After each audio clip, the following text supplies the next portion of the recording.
నమస్కారం. ఆంధ్ర హాస్పిటల్స్ సుఖీభావుకు స్వాగతం. Powered by Sai Bhaskar hospitals, centre for joint replacement Guntur, Indus hospitals Visakhapatnam, Q1 hospitals Visakhapatnam. ఈరోజు సుఖీభవలో మడమ నొప్పికి ఆయుర్వేద వైద్యం, పెడల్ డస్క్లతో అనారోగ్యాలు దూరం, వ్యాధుల గుట్టు విప్పే CBP, ఊపిరిని పిండేసే COPD, ఇంకా హెల్త్ టిప్. వేగంగా నడుస్తున్నప్పుడు పాదం మెలికపడడం, ఆపై మడమ భాగంలో నొప్పితో బాధపడడం మనలో చాలామందికి అనుభవమే. మడమ నొప్పి బాధలు చాలా తీవ్రంగా ఉంటాయి. ముఖ్యంగా ఉదయం పూట నిద్రలేచి మంచం మీద నుంచి కింద అడుగు పెట్టగానే మడమ భాగంలో జివ్వుమనే నొప్పి మనల్ని విలవిల్లాడిపోయేలా చేస్తుంది.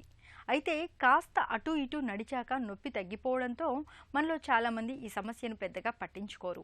చివరికి ఇది దీర్ఘకాలిక సమస్యగా మారినప్పుడు డాక్టర్ల వద్దకు వెళుతూ ఉంటారు. మడమ నొప్పికి ఆయుర్వేదం చెబుతున్న చికిత్సలు, పరిష్కార మార్గాల గురించి ఇప్పుడు తెలుసుకుందాం.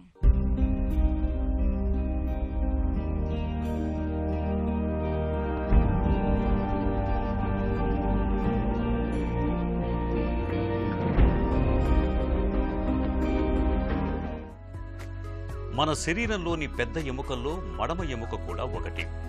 మొత్తం 33 ఎముకలతో కూడిన అతి పెద్ద కీలుగా దీన్ని చెప్పుకోవచ్చు. కనీసం 100 కండరాలు ఈ ఎముకల్ని సంధానం చేసి పాదం కదిలేలా చేస్తున్నాయి. పాదాల కదలికల వల్లే మనం నడవగలుగుతున్నాం, నాట్యం చేయగలుగుతున్నాం, ఆడగలుగుతున్నాం, ఎగిరి దూకగలుగుతున్నాం.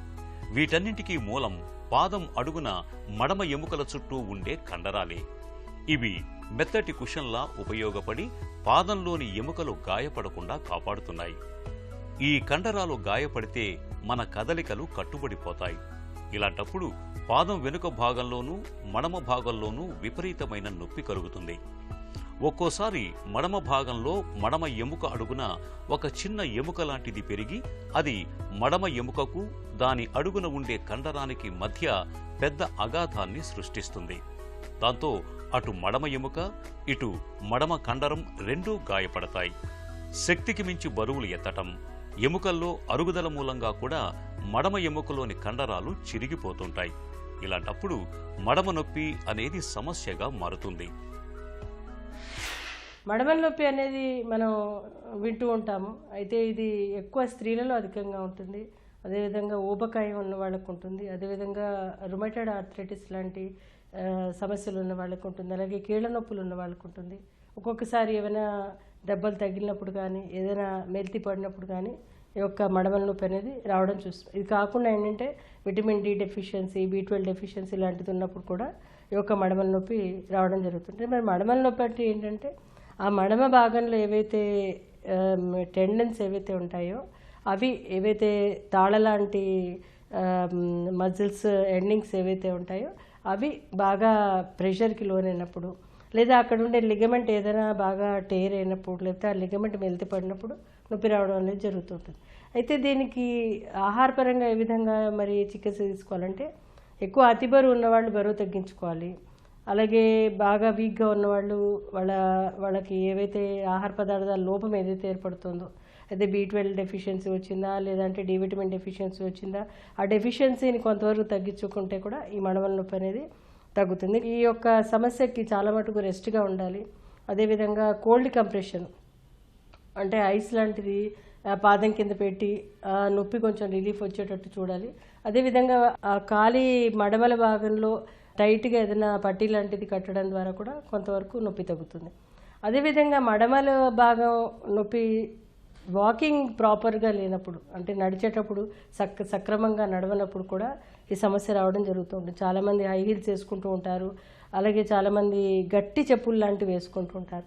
అలాంటప్పుడు కూడా ఈ మడమల నొప్పి అనేది వస్తూ ఉంటుంది. కాబట్టి సాఫ్ట్ సోల్ ఉన్నవి, అంటే మెత్తటి చెప్పులు లాంటివి వేసుకోవడము, అలాగే రాళ్లలో వాటిలో బాగా పనిచేస్తున్నప్పుడు కూడా ఈ మడమల నొప్పి అధికం అవడానికి అవకాశం ఉంటుంది. కాబట్టి చాలా మటుకు చెప్పులు వేసుకుని బయటికి వెళ్ళడము, ఇంట్లో కూడా కొంతమంది మెత్తటి చెప్పులు వేసుకుని పనులు చేస్తే కూడా తగ్గుతుంది. అలాగే వేడి నీళ్ళలో కాళ్ళు పెట్టి కాపడం పెట్టడం లాంటిది చేసుకోవడం ద్వారా కూడా మడమల నొప్పి తగ్గుతుంది. మడమ నొప్పితో బాధపడే వారిలో ఉదయం నిద్రలేచి నేల మీద పాదం మోపగానే నొప్పి మొదలవుతూ ఉంటుంది. నడి వయసులో, ముఖ్యంగా మహిళల్లో మడమ నొప్పి ఎక్కువగా కనిపిస్తూ ఉంటుంది. కొద్దిసేపు విశ్రాంతిగా కూర్చుని లేదా పడుకుని లేచిన తర్వాత అడుగు నేల మీద పెట్టగానే తేలు కుట్టినట్లుగా నొప్పి పుడుతూ ఉంటుంది. ఒక్కోసారి అరికాళ్ళు, పాదాల్లో విపరీతమైన మంట, తిమ్మిరి, స్పర్శ తెలియకపోవటం వంటి బాధలు కూడా వేధిస్తూ ఉంటాయి. ఇలాంటప్పుడు మడమ నొప్పి నుంచి ఉపశమనం పొందటానికి బరువు తగ్గటాన్ని ఒక మార్గంగా చెబుతారు నిపుణులు. మడమ కండరం పైన ఒత్తిడి తగ్గించేందుకోసం గరుకు నేల మీద నడవకుండా ఉండటం అవసరం. ఎక్కువ దూరం నడవకూడదు. పాదాలకు రక్షణగా మెత్తటి కుషన్ చెప్పుల్ని వాడటం మేలు. మడమ భాగంలో తరచుగా ఐసు ముక్కలతో గాని, గోరువెచ్చటి ఉప్పుతో గాని కాపడం పెడుతూ ఉంటే బాధలు ఉపశమిస్తాయి. టెన్నిస్ బంతిని పాదం కింద తొక్కిపట్టి ఉంచడం, పాదానికి పొడవాటి వస్త్రాన్ని చుట్టి కవ్వంలాగా తిప్పటం చేస్తుంటే మడమ నొప్పి నుంచి మంచి ఉపశమనంగా ఉంటుంది. చిట్కాల విషయానికి వచ్చేసరికి కర్పూరం మనకి దొరుకుతూ ఉంటుంది చుట్టుపక్కల. అంటే ముద్ద కర్పూరం లాంటివి తీసుకోవాలి. అలాగే నువ్వుల నూనె ఒక 100 గ్రాములు తీసుకోవాలి. అలాగే అందులో అడ్డసరం ఆకు అనేది మనకి మార్కెట్లో దొరుకుతూ ఉంటుంది. అయితే ముందుగా అడ్డసరం కషాయంగా కాచి ఆ కషాయంలో ఈ నువ్వుల నూనె అంటే 100 గ్రామ్స్ నువ్వుల నూనె తీసుకుంటే కనుక 50 గ్రామ్స్ కషాయం తీసుకోవాలి. అప్పుడు అది మొత్తం మరిగిపోయి ఉత్త నూనె మిగిలే వరకు దాన్ని ఉంచాలి. అప్పుడు లాస్ట్కి దింపేశాక దాంట్లో ముద్ద కర్పూరం వేసాక దాన్ని చల్లారాక కాళ్ళకి ఈ యొక్క లేపనం కింద పట్టిస్తే కూడా చాలా బాగా పనిచేస్తుంది. అయితే ఇందులోనే ఒక భాగం కింద మనకి బీ వ్యాక్స్ అనేది దొరుకుతూ ఉంటుంది.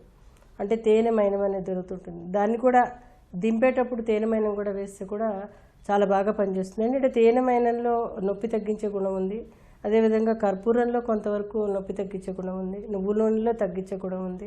అలాగే అడ్డసరంలో కూడా నొప్పి తగ్గించే గుణం ఉంది. కాబట్టి ఈ యొక్క పదార్థాలని మనం రాత్రి పడుకునేటప్పుడు పాదాలకు బాగా మర్దన చేసి గోరువెచ్చటి నీళ్ళలో పెట్టి పడుకుంటే కూడా 10-15 రోజుల్లో ఈ యొక్క మడమల నొప్పి తగ్గిపోతుంది.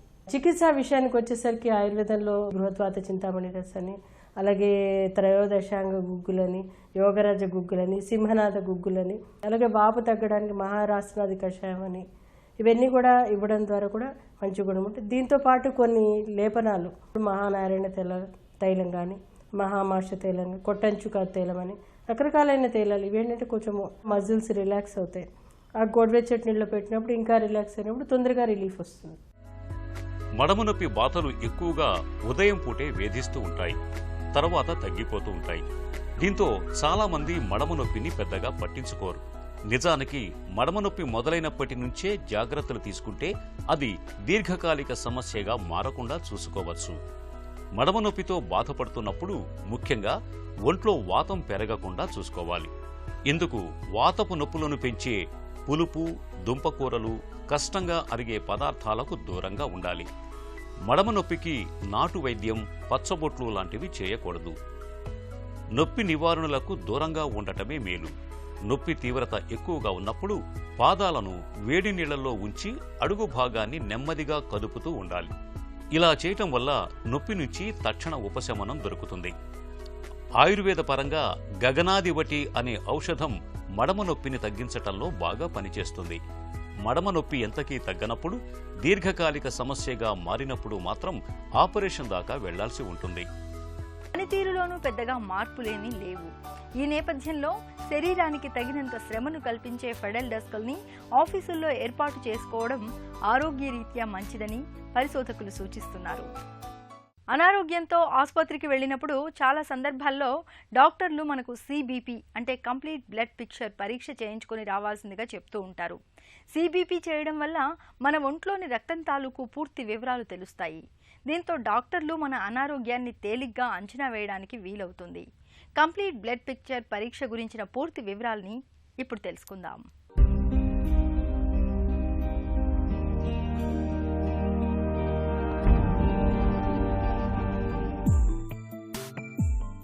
రక్తం మనకు ప్రాణాధారం. మన దేహంలోని అణువణువుకు జీవాధారం. మన ఒంట్లోని ప్రతి కణానికి పోషకాలతో పాటు ప్రాణవాయువును అందించేది, ఆపద సమయంలో ప్రాణాల్ని నిలబెట్టేది ఈ సంజీవినే. అంతేకాదు, మన ఒంటి గుట్టుమట్లను, అనారోగ్య సమస్యల్ని ప్రతిఫలించేది కూడా ఈ రక్తమే. అందుకే డాక్టర్లు మనలోని అనారోగ్యాన్ని అంచనా వేసేందుకు రక్త పరీక్షకు అత్యంత ప్రాధాన్యమిస్తారు. మన శరీరంలో దాదాపుగా 4.5 నుంచి 6 లీటర్ల వరకు రక్తం ఉంటుంది. ప్రాణాధారమైన ఈ రక్తంలో ఎర్ర రక్త కణాలు, తెల్ల రక్త కణాలు, ప్లేట్లెట్ కణాలు, ప్లాస్మా అనే 4 కీలకమైన పదార్థాలు ఉంటాయి. ఎర్ర రక్త కణాలు హీమోగ్లోబిన్ సాయంతో ప్రాణవాయువును దేహమంతటికీ అందేలా చేస్తాయి. తెల్ల రక్త కణాలు ఇన్ఫెక్షన్లతో యుద్ధం చేస్తాయి. ఇక ప్లేట్లెట్ కణాలు రక్తం గడ్డకట్టడానికి సాయపడతాయి. మనం తీసుకున్న ఆహారంలోని పోషకాల్ని ప్లాస్మా ద్రవపదార్థం శరీరమంతటికీ అందిస్తుంది. రక్త పరీక్ష సాయంతో ఈ 4 కీలకమైన పదార్థాల తీరుతెన్నులు తెలుసుకోవడం ద్వారా మొత్తంగా మన ఆరోగ్యంపై డాక్టర్లు ఒక అంచనాకి రాగలుగుతారు. సాధారణంగా 1 లీటర్ రక్తంలో ఎర్ర రక్త కణాలు పురుషుల్లో అయితే సుమారుగా 4 నుండి 3.2 నుంచి 5 నుండి 7.2 ట్రిలియన్ కణాలు, మహిళల్లో 3.90 నుంచి 5.03 ట్రిలియన్ కణాలు ఉంటాయి. హిమోగ్లోబిన్ శాతం మగవారిలో 13.5 నుంచి 17.5 గ్రామ్స్ పర్ డెసిలీటర్, మహిళల్లో 12.0 నుంచి 15.5 గ్రామ్స్ పర్ డెసిలీటర్ ఉండాలి. ప్లాస్మా ద్రవ పదార్థం పురుషుల్లో 38 నుంచి 50% వరకు, మహిళల్లో 35 నుంచి 44.5% వరకు ఉంటుంది. ప్లేట్లెట్ కణాలు సుమారుగా 1,50,000 నుంచి 4,50,000 పర్ మైక్రోలీటర్ ఉండాలి. రక్త పరీక్షలో ఎర్ర రక్త కణాలు, హీమోగ్లోబిన్ తక్కువగా ఉంటే రక్తహీనత ఉన్నట్టు లెక్క. ఎర్ర రక్త కణాలు, హీమోగ్లోబిన్ ఎక్కువగా ఉంటే పాలిసైథీమియా లేదా గుండె జబ్బుకు సంకేతంగా అనుమానించాలి. తెల్ల రక్త కణాలు తక్కువగా ఉంటే leukaemia and blood cancer, auto immune disorders ఉన్నట్లు, తెల్ల రక్త కణాలు ఎక్కువైతే వ్యాధి నిరోధకత బలహీనంగా ఉందని, ఒంట్లో ఏదో ఇన్ఫెక్షన్ ఉందని అర్థం చేసుకోవాలి. ప్లేట్లెట్ కణాలు ఉండాల్సిన దానికన్నా తక్కువగా ఉన్నా లేదా ఎక్కువగా ఉన్నా థ్రాంబోసైటోపీనియా, థ్రాంబోసైటోసిస్ వంటి జబ్బులేవో ఉన్నట్టు లెక్క. ఖచ్చితమైన నిర్ధారణ కోసం మరిన్ని పరీక్షలు చేయాల్సి ఉంటుంది. చూసారా, ఒక రక్త పరీక్ష సాయంతో మన ఆరోగ్యం గురించి ఎన్ని విషయాలను తెలుసుకోవచ్చో. ఇదండి రక్త పరీక్ష వెనక కథా కమామేషు. మనం చాలా తేలిగ్గా గాలిని పీల్చుకుంటాం, అంతే తేలిగ్గా గాలిని వదిలేస్తాం. కానీ లోపలికి పీల్చుకున్న గాలిని సరిగా వదలలేకపోతే COPD వంటి ఊపిరితిత్తుల జబ్బుల్లో ఇలాంటి ఇబ్బందే ఎదురవుతూ ఉంటుంది. వాయు కాలుష్యం, ధూమపానం మూలంగా వచ్చిపడే COPD జబ్బులో శ్వాస మార్గాలలో వాపు మొదలైన సమస్యలు చుట్టుముడుతూ ఉంటాయి. పొగ తాగేవారిలోనే కాదు, పక్కన ఉండి సిగరెట్ పొగను పీల్చే వారికి కూడా COPD జబ్బు ముప్పు ఉంటుందని చెప్తారు డాక్టర్లు. ఈ నేపథ్యంలో COPD జబ్బు గురించిన పూర్తి వివరాల్ని ఇప్పుడు తెలుసుకుందాం.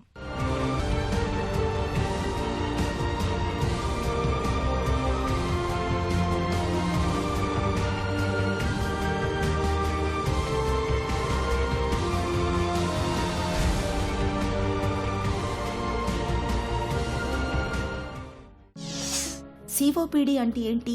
ఈ వ్యాధిలో ఏం జరుగుతుంది? COPD అంటే క్రానిక్ అబ్స్ట్రక్టివ్ పల్మరీ డిసీజ్, అంటే దీర్ఘకాలికంగా ఊపిరితిత్తుల్లో అవరోధం కలిగించి దగ్గు దమ్మును చాలా కాలం పాటు ఉండేటటువంటి వ్యాధి. ఊపిరితిత్తుల్లో ఉండేటటువంటి వాయు నాళాల్లో వాపు రావడము మరియు వాయుగోళాల్లో అసాధారణ మార్పులు జరగడం మూలంగా ఛాతీ పట్టేసినట్లుండడము, బరువుగా ఉండడము, శ్వాస కష్టమవడము జరుగుతుంది. దీని మూలంగా ఏంటంటే లోపలికి వెళ్ళేటటువంటి గాలి తగ్గిపోవడము, బయటకు వచ్చేటటువంటి గాలి ఎక్కువగా రాకుండా ఉండడం మూలంగా ఈ ఊపిరితిత్తులు అనేవి బరువుగా ఉండడము జరుగుతుంది. COPD ఎందుకు వస్తుంది? పొగ తాగడం అనేటటువంటిది అతి ముఖ్యమైనటువంటి కారణము ఈ వ్యాధి రావడానికి. రెండో కారణం ఏంటంటే పొల్యూషన్కు ఎక్స్పోజ్ కావడము.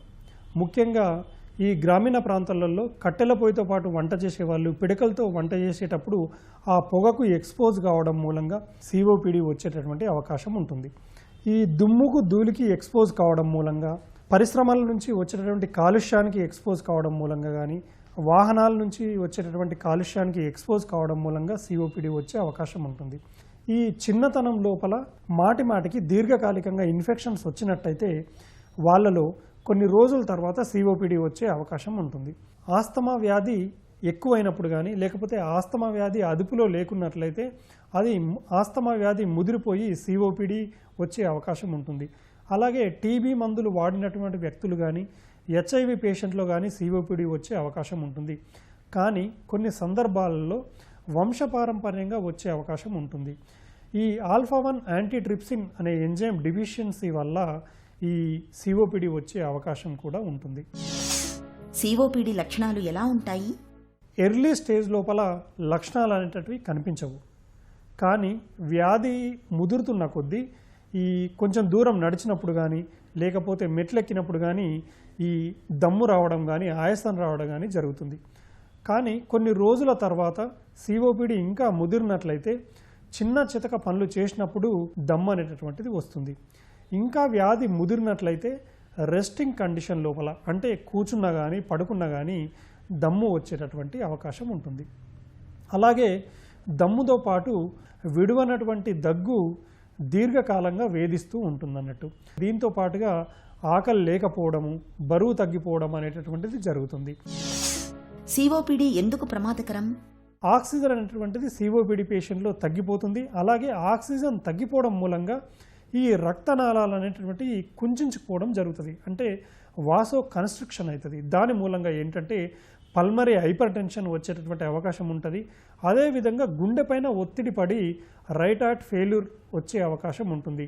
అలాగే ఈ రక్తం అనేటటువంటిది పూడికలు ఏర్పడడం మూలంగా, అలాగే గుండెకు రక్తము సప్లై చేయడము తగ్గిపోవడం మూలంగా మయోకార్డియల్ ఇన్ఫెక్షన్ అంటే హార్ట్ అటాక్స్ వచ్చేటటువంటి అవకాశం ఉంటుంది. సిఓపిడి అనేటటువంటిది మందులు వాడకపోతే ఖచ్చితంగా ఇది చాలా ప్రమాదకరంగా సంభవిస్తుంది. సిఓపిడిని ఎలా నిర్ధారిస్తారు? లక్షణాలను బట్టి సిఓపిడి వ్యాధిని నిర్ధారించవచ్చు. ఛాతీ ఎక్స్రే తీయడం ద్వారా సిఓపిడిని నిర్ధారించవచ్చు. పల్మరీ ఫంక్షన్ టెస్ట్ పిఎఫ్టి అనేటటువంటిది సిఓపిడిని నిర్ధారించడంలో అతి ముఖ్యమైనటువంటి పాత్ర పోషిస్తుంది. Diffusing capacity of lung for carbon monoxide అనేటటువంటి టెస్ట్ కూడా సిఓపిడి నిర్ధారించడంలో ఉపయోగపడుతుంది అన్నట్టు. చెస్ట్ ఎక్కువ సిటీ స్కాన్ చేయడం మూలంగా అక్కడ గాలి గదులు బెలూన్ లాగా మారిపోయినవా లేకపోతే ఎంఫైసిమాటస్ చేంజెస్ ఏమన్నా వచ్చినాయి అనేటటువంటిది ఈ ఎక్స్రేలో ఉన్నటువంటి వాటిని ఈ సిటీ స్కాన్ లోపల చాలా స్పష్టంగా సిఓపిడి చేంజెస్ని చూడవచ్చు. ఆర్టీరియల్ బ్లడ్ గ్యాస్ అనాలిసిస్ చేయడం మూలంగా కానీ లేదంటే సిఓపిడితో పాటు కొన్ని రకాల గుండె వ్యాధులు ఉంటాయి కాబట్టి 2D ECO అంటే గుండె స్కానింగ్ అనేటటువంటిది చేసుకోవాల్సినటువంటి అవసరం ఉంటుంది. సిఓపిడికి చికిత్స ఎలా ఉంటుంది? ఒకటి ఏంటంటే నిలకడగా ఉన్న సిఓపిడి, దీన్నే స్టేబుల్ సిఓపిడి అంటాము. రెండోది ఏంటంటే అక్యూట్ ఎక్సాసెర్బేషన్ అంటే వ్యాధి అతి తీవ్రంగా మారినప్పుడు ఒక రకమైన ట్రీట్మెంట్ ఉంటుంది. ఇలా 2 రకాలుగా విభజిస్తాం అన్నట్టు. సో స్టేబుల్ సిఓపిడి తీసుకున్నట్లయితే ఈ కుంచుకుపోయినటువంటి వాయునాళాలను వెడల్పు చేయడానికి లాంగ్ యాక్టింగ్ బ్రాంకోడైలేటర్స్ను ఈ పొడి రూపంలో కానీ లేదంటే ఇన్హేలర్స్ రూపంలో కానీ ఇస్తూ ఉంటాము. అలాగే వీటితో పాటుగా కార్టికోస్టీరాయిడ్స్ని ఒక వారం రోజుల పాటు ఇవ్వాల్సి ఉంటుంది. సిఓపిడి పేషెంట్లలో మాటిమాటికి ఈ ఇన్ఫెక్షన్స్ వస్తుంటాయి కాబట్టి వీటిని నివారించడానికి ఇన్ఫ్లుయెంజా వ్యాక్సినేషన్ కానీ న్యూమోకోకల్ వ్యాక్సినేషన్ కానీ తీసుకోవాల్సినటువంటి అవసరం ఉంటుంది. కొంతమందిలో ఈ వ్యాధి తీవ్రత ఎక్కువైనప్పుడు లంగ్ వాల్యూమ్ రిడక్షన్ సర్జరీ అనేటటువంటిది చేయాల్సి ఉంటుంది. గాలి గదులు కొన్ని చేరుకుపోయి అది ఒక బుల్లాలాగా కనబడుతుంది. ఈ బుల్లాలను తీసేయడానికి బుల్లెక్టమీ అనేటటువంటి సర్జరీ చేయాల్సి ఉంటుంది. ఒకవేళ సిఓపిడి అనేటటువంటిది అదుపులో లేనప్పుడు చాలా ఎక్స్పెన్సివ్ అయినటువంటి లంగ్ ట్రాన్స్ప్లాంటేషన్ కూడా సిఓపిడి పేషెంట్లలో అందుబాటులో ఉంది. సిఓపిడిని నివారించుకోవచ్చా? బీడీలు కానీ సిగరెట్లు కానీ తాగేవాళ్ళు ఖచ్చితంగా ఈ బీడీ సిగరెట్లను మానేయాలి. పొగ తాగేవారి పక్కన నుంచోరాదు, పొగ తాగేవారి పక్కన ఉండరాదు. ఒకటి. రెండోది ఏంటంటే దుమ్ముకు ధూళికి క్రమం తప్పకుండా దీర్ఘకాలికంగా ఎక్స్పోజ్ అవుతూ ఉంటే తప్పకుండా మాస్కులు అనేటటువంటిది ధరించాలి. సిఓపిడి పేషెంట్లు ఎవరైతే ఉన్నారో వాళ్ళు ఛాతీ ఊపిరితిత్తుల వైద్య నిపుణులు చెప్పినట్టు ఖచ్చితంగా మందులను క్రమం తప్పకుండా వాడాలి. పల్మరీ ఫంక్షన్ టెస్ట్ అనేది సంవత్సరంకి ఒకసారి చేయించుకోవాలి. ఒక సిఓపిడి పేషెంట్లు ఆహారాన్ని మంచి పౌష్టికాహారాన్ని తీసుకోవాలి. వీటిలో ఎక్కువగా మాంసకృతులు ప్రోటీన్ పదార్థాలు ఉండేటట్లు చూసుకోవాలి. ఒక 20 నిమిషాల నుంచి 30 నిమిషాల పాటు చిన్న చిన్న ఎక్సర్సైజులు చేస్తుండాలి. మంచిగా తగినంత అంటే కంటి నిండా మంచిగా నిద్రపోవాలి. అదే కాకుండా ఒత్తిడి తగ్గించుకోవడానికి యోగా చేయడం కానీ మెడిటేషన్ చేయడం కానీ చేయాలి. ఊపిరితిత్తుల్ని పిండేసి నిశ్వాసను నరకప్రాయంగా మార్చే దీర్ఘకాలిక జబ్బు సిఓపిడికి అసలు కారణాలేంటో, దీనికి ఎలాంటి చికిత్స తీసుకోవాలో తెలుసుకున్నాం కదా. ఇక ఈరోజు కార్యక్రమాన్ని ముగించే ముందు ఆంధ్ర హాస్పిటల్స్ సమర్పించే ఒక చిన్న చిట్కా మీకోసం. మన రక్తంలో చెడు కొలెస్ట్రాల్ తగ్గడానికి, మంచి కొలెస్ట్రాల్ పెరగడానికి రోజు గుప్పెడు పల్లీలను తినడాన్ని అలవాటు చేసుకోండి. పల్లీలలో మంచి కొలెస్ట్రాల్ను పెంచే రసాయనాలు దండిగా ఉన్నాయి. సుఖీభవ కార్యక్రమానికి సంబంధించిన మీ విలువైన సూచనలు, సలహాల్ని వెంటనే మాకు రాయండి. మా చిరునామా Sukhibhava, ETV, Ramoji film city, Hyderabad 501512 లేదా sukhibhava@etv.co.in కు ఈమెయిల్ చేయండి.